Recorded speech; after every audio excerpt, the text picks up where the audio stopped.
Hello, everyone. I'm glad to be here today to speak with you on this very interesting topic. Well, I call it interesting because, yeah, it is actually interesting. So, today I'm going to be speaking on emotional intelligence. I'm sure you all have heard of what emotional intelligence has or is, right? Maybe you must have been discussing with one or two people, and this must have come up. And you may be really, really wondering. Some of you who may have heard it, but probably don't have, a full understanding on what it really is. So today I'm here to, you know, actually give you some good understanding of what emotional intelligence is, the various types of emotional intelligence. Let's say, for instance, you find yourself, right? Okay, you know what emotional intelligence is now, right? And you understand the various type of emotional intelligence, and then you see yourself that you're probably lacking in how to build your emotional intelligence. I'm also going to be talking about that, so this will help you improve your emotional intelligence. Also, I'm also going to be speaking on why is emotional intelligence important. And then the last but not the least, right, I'll be speaking on what causes low emotional intelligence. So sit tight, stay tuned, and just try and learn as much as you can. So back to what I was initially saying. What is emotional intelligence? Emotional intelligence is actually the ability to use to manage your own emotions in a positive way in order to be able to relieve stress, communicate effectively, empathize with others, overcome challenges, and diffuse conflicts. So yes, it's actually very important that you know how to build or improve on your emotional intelligence. It resolves a lot of issues and it helps you to become better. Well, me speaking to you today, I wouldn't say I'm the 100% or over 100% on emotional intelligence, but what I can tell you is that I continually improve my emotional intelligence skills every day. Why? Because it's not something that you are probably born with, it's something you learn. And because it's something you learn, it's something you can improve on. So I just spoke with you now and explained to you what emotional intelligence is all about. Now, I'm going to be talking to you about what are the different types of emotional intelligence. Number one, the four domains, or I will call them different types of emotional intelligence, is what? Self-awareness. So number one, you need to be self-aware. When I say you need to be self-aware, it means you need to understand yourself. What triggers you? You understand, okay, you're in a situation or you're discussing with people, and because you are self-aware, you know that you don't argue. The reason you don't argue is because probably when you argue, you get so defensive and you lose track.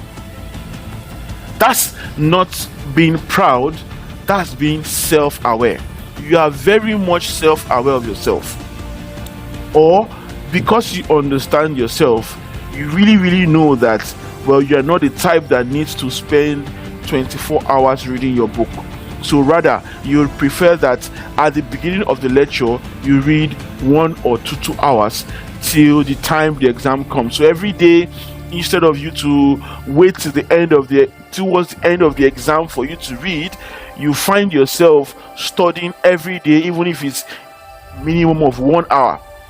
By the end of, or when you're towards the exam time, you find that, okay, you very much understand everything your lecturers are teaching you, right? This is not because you choose to be effico. No, you are not being an efiko is because you understand yourself. You know that once you are in a scenario or in a place where you might have to rush yourself, you might not be able to finish what you intend to do. So because you are self-aware of yourself, what you do is that you read bit by bit in order to be able to finish your syllabus. Another domain or another type of emotional intelligence is what is called self-management. This is just the ability to be able to manage yourself. Yes, you actually need to know how to manage yourself. I'm not saying anyone is perfect, but when you see yourself in certain situations that you find that you could have avoided, I believe that you trying to improve in your self-management skills, you know that next time when you find yourself in that situation, you, in as much as possible, try to do whatever you can do to avoid that scenario. That's self-management, right? Or you know you need to be in an interview at 7 a.m. in the morning. So because you are aware and you know, right, that you need to be at that interview, you probably look at yourself, okay, so if I wake up in the morning, how many minutes does it take me to brush my teeth? How many minutes does it take me to have my bath, right? And then before you know it, you calculate all of that and also put in the number or the amount of hours or the number of hours you know it would take you to get to your destination. So doing all of this would actually tell you the time you need to wake up in the morning so that you can be able to meet that 7 a.m. appointment. So that's what you call self-management. The other one is what they call social awareness. Social awareness is very, very important these days because you find yourself that in social media these days, everyone is trying to tell you what to do, how to be you, how to be able to do this or how to be able to do that. When you are socially aware, right, you don't follow the crowd. Yeah, you don't follow the crowd just because you want to be along or you want to be among, right? Rather you following the crowd, you try to improve or you try to understand how you relate with people, how you relate with communities or with environment or things you find around you. Once you understand how you relate with those things, when you're in a situation where someone is trying to enforce what they feel should be socially acceptable, you say, no, I don't have to choose or I don't have to adapt to your standard because, well, I know how or where or when I am able to participate in this and these activities. So social awareness is very important. And the last but not the least on types of emotional intelligence is relationship management. Trust me, this thing they say, if it's not meant to be, it's not meant to be. Or if that person is not meant to be in your life, is not meant to be in your life. So therefore, you decide to treat people anyhow. Or you find out that someone cares for you, and then because you realize they care for you, you decide to take that for granted. You decide to abuse that relationship. So newsflash is this: relationship management is important. It's a very important factor in your ability to have good emotional intelligence.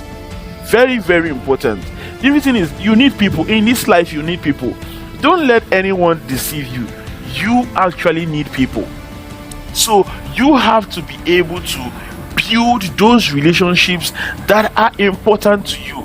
Find a way to consciously build them. Don't say, oh, this is how I am. Oh, my dear. No, that is not how you are. You learned how you currently are, and you can unlearn that to learn the proper right way to be. Yeah. So Like I mentioned, 4 domains or 4 types of emotional intelligence. Number 1 is self-awareness. Number 2 is self-management. Number 3 is social awareness. And number 4 is what? Relationship management.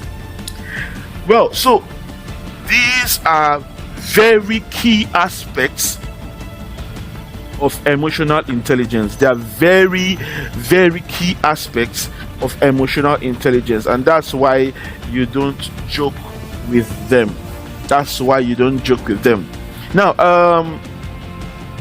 a very good example of emotional intelligence, I would say, is your ability to say no when you really need to say no. Yeah, that is a good sign that you are emotionally intelligent, and you will not just say no because a group of people are saying no. You understand? So that's a very good sign to know you are emotionally intelligent. Also, being able to share your feelings with others.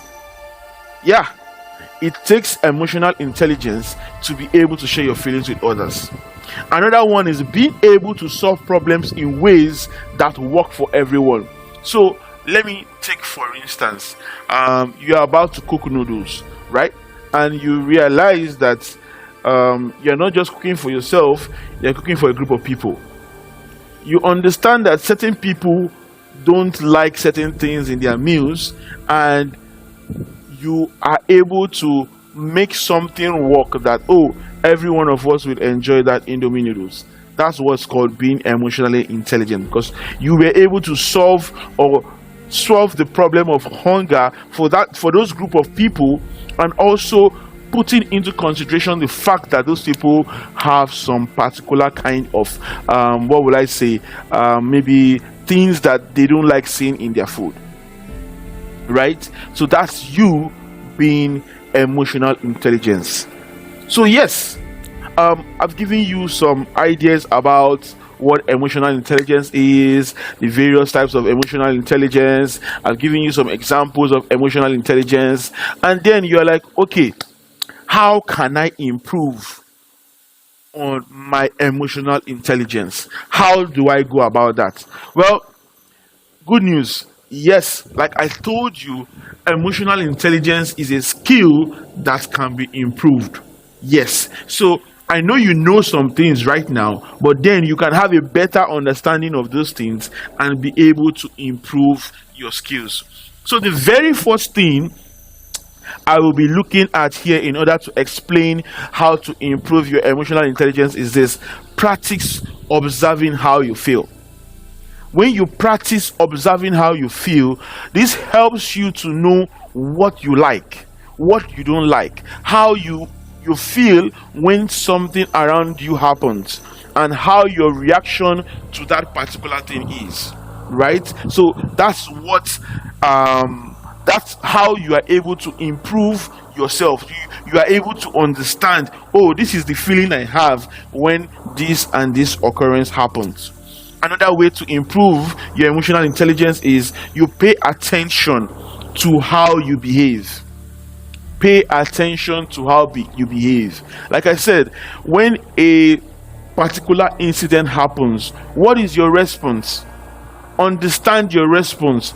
It shows, or it makes you understand how you behave when you are in a situation like that.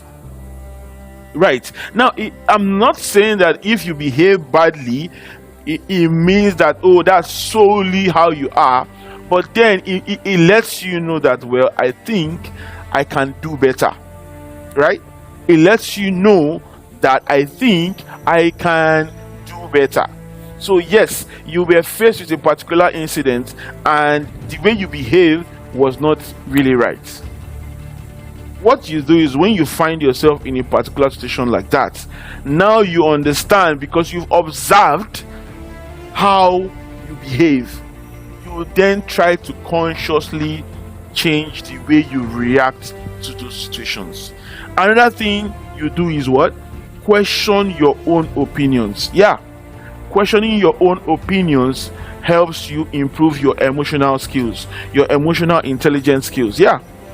So for instance, you find yourself in a situation where you are or you were thinking of accomplishing a particular project, and then you set out to do this, you set out to do that, and then you sit down and begin to ask yourself, why have I decided to go this path? Why not this path? Why not that path? Right? So by the time you question yourself, you find yourself either you stay on that path because you've questioned yourself and yes, you found out it's the right path, or after questioning yourself, you decided, oh, there's actually a better way to do this, and then you go about doing it the better way.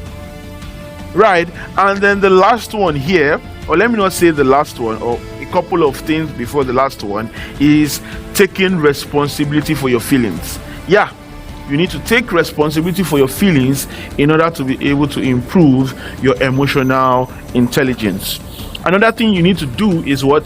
Take time to celebrate the positive. That's very important. Little wins are very, very important. Take time to celebrate them. Now, the next thing is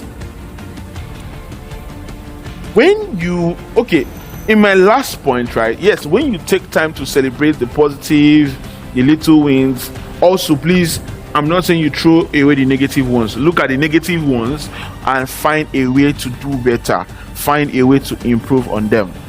The next thing is, don't forget to what? Breathe.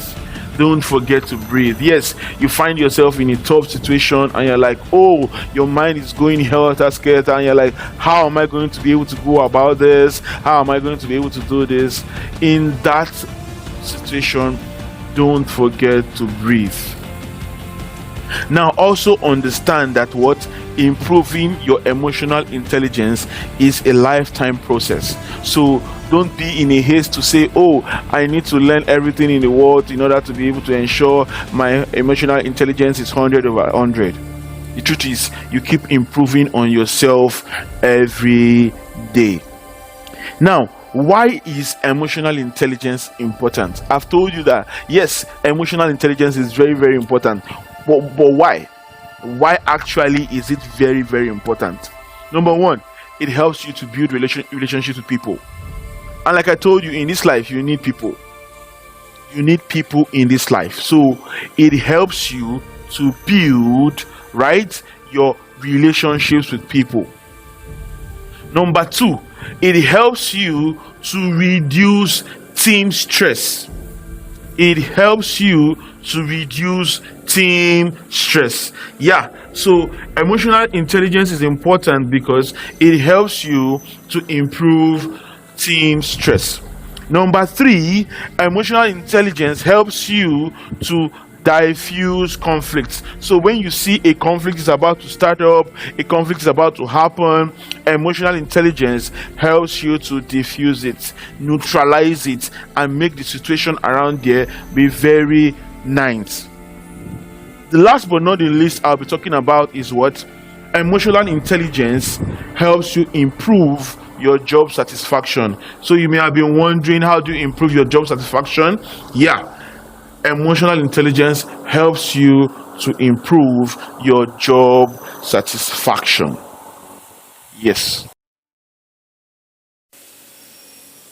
Yes. So just like I earlier mentioned to you, emotional intelligence, right, is important because of the following reasons. One, helps you to build relationships, helps you to reduce team stress, helps you to diffuse conflicts, and helps you to improve job satisfaction.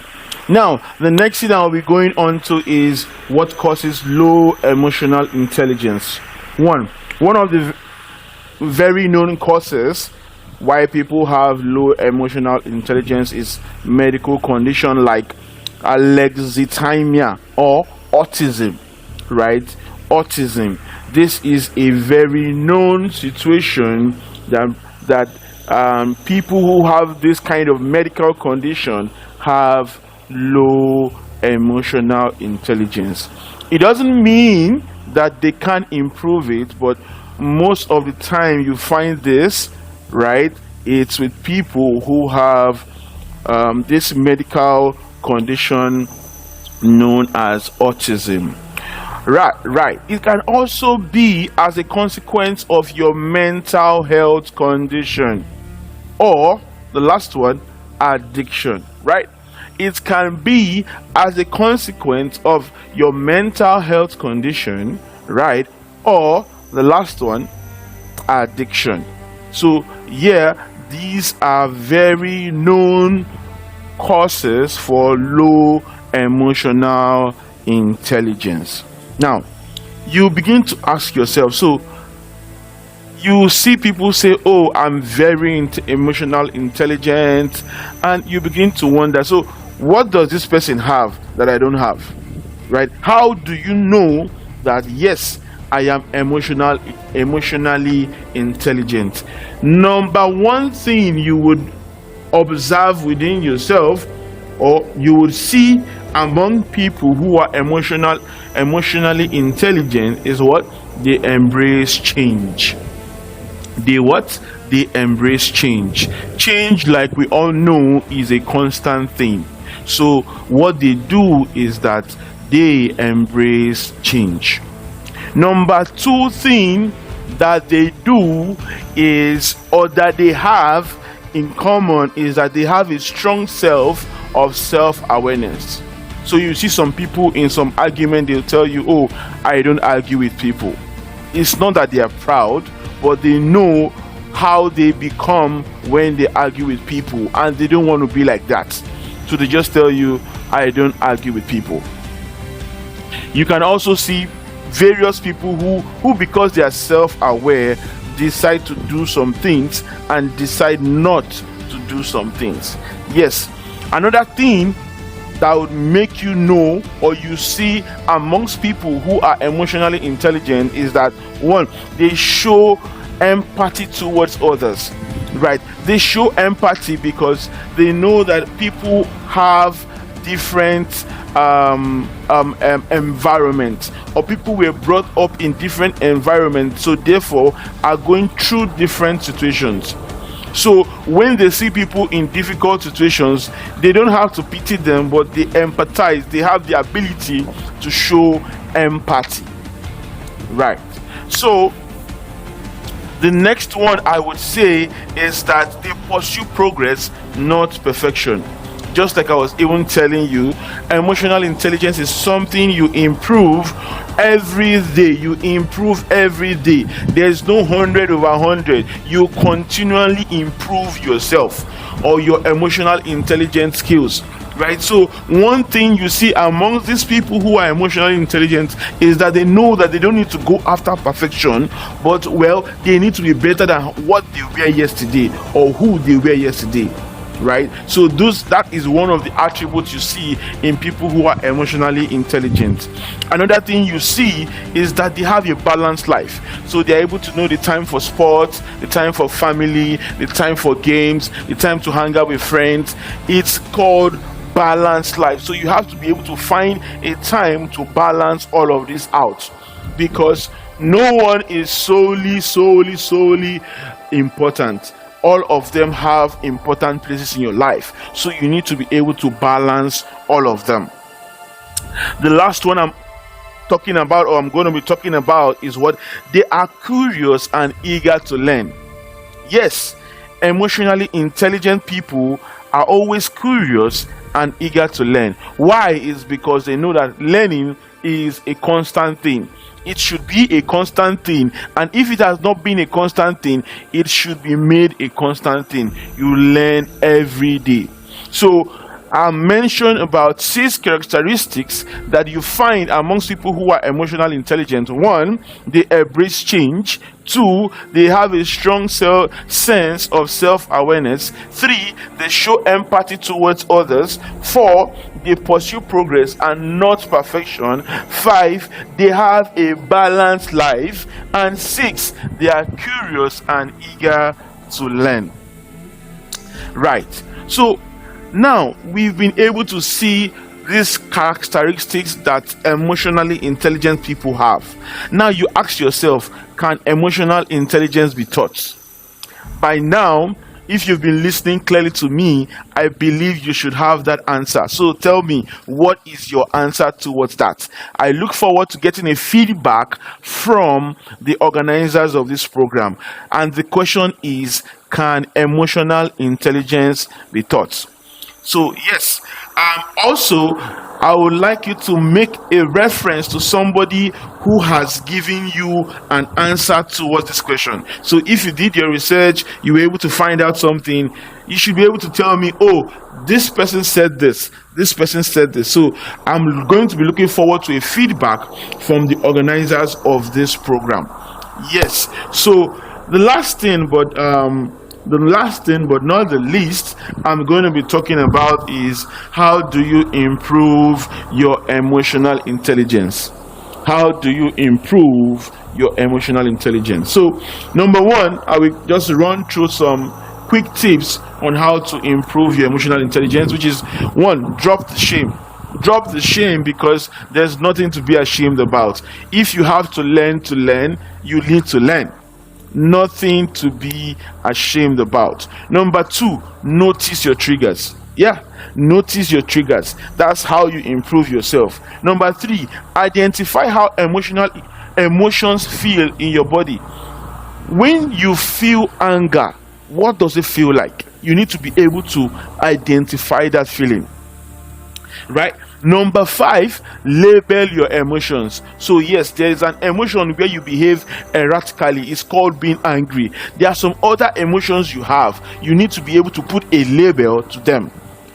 Number five, number five, learn how to suit your emotions.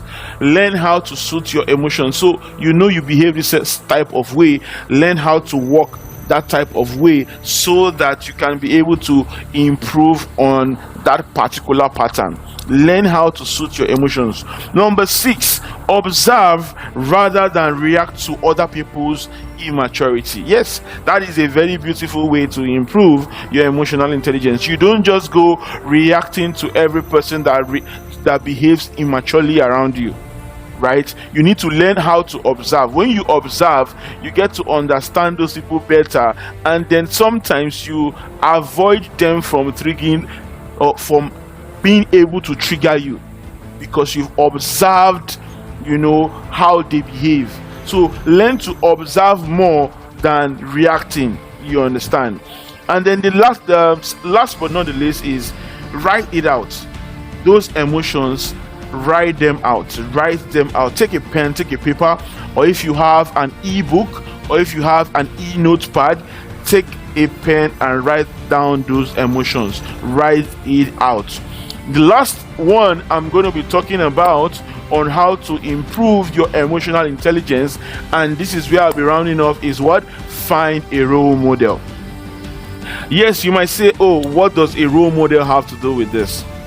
A role model fits as someone who is going to guide you, or sometimes you don't understand some particular scenarios or situations you are going through, and you don't know how to be able to go around them.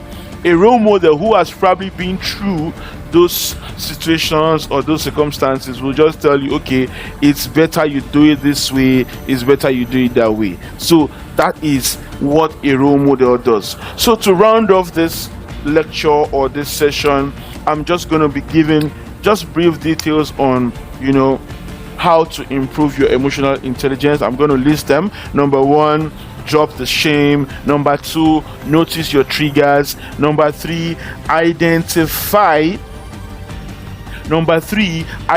how emotions feel in your body. Identify how emotions feel in your body. Number four, label your emotions. Number five, learn how to suit your emotions. Number six, observe rather than react to other people's immaturity. Number seven, write it out. And number eight, find a role model. So to give a brief about this whole discussion on emotional intelligence, I'm just going to be talking on the points which I talked about. The first thing I talked about was what is emotional intelligence, and I said that is the ability to understand, to use, to manage your own emotions in positive ways in order to what? Relieve stress, communicate effectively, empathize with others, and overcome challenges. And then once you have overcome those challenges, you now learn how to what? Diffuse conflicts. So that is emotional intelligence. Next, I spoke on the 4 types of emotional intelligence, right? Or the 4 domains of emotional intelligence, which I said self-awareness, self-management, social awareness, relationship management. And then I said, what is a good example of emotional intelligence? I said, one is your ability to say no when you need to say no. And then I moved on to say, how do you improve your emotional intelligence? In fact, I spoke about this 2 times, right? How to improve your emotional intelligence at this section and at the last one. Those were the points I raised. And then I moved on to why is emotional intelligence important? I said, 1, it helps you to build relationships, it helps you to reduce team stress, it helps you to diffuse conflict, and it helps you to improve job satisfaction. And then I said, what are the causes of low emotional intelligence? What is the answer? I expect to be hearing some echo, right? I know the organizers of this program are going to give me a feedback on this. So yes, that emotional intelligence. What causes low emotional intelligence? And then the next thing I said, how do you know if you have a high emotional intelligence? I mentioned 1, you see you are able to embrace change, strong sense of self-awareness, empathy towards others, you pursue progress, not perfection, you have a balanced life, and you are curious and eager to learn. And then I asked a question which I expect to get a feedback from the organizers is, can emotional intelligence be taught? And then I said, how do you improve emotional intelligence? The second session of this, which is drop the shame, notice your triggers, identify how emotions feel in your body, label your emotions, learn how to suit your emotions, observe rather than react to other people's immaturity, write it out, and then lastly, find a role model. And with this, we'll be coming to the end of this session called emotional intelligence. And I hope to see you next time. For now, bye bye. Thank you for watching, Smith.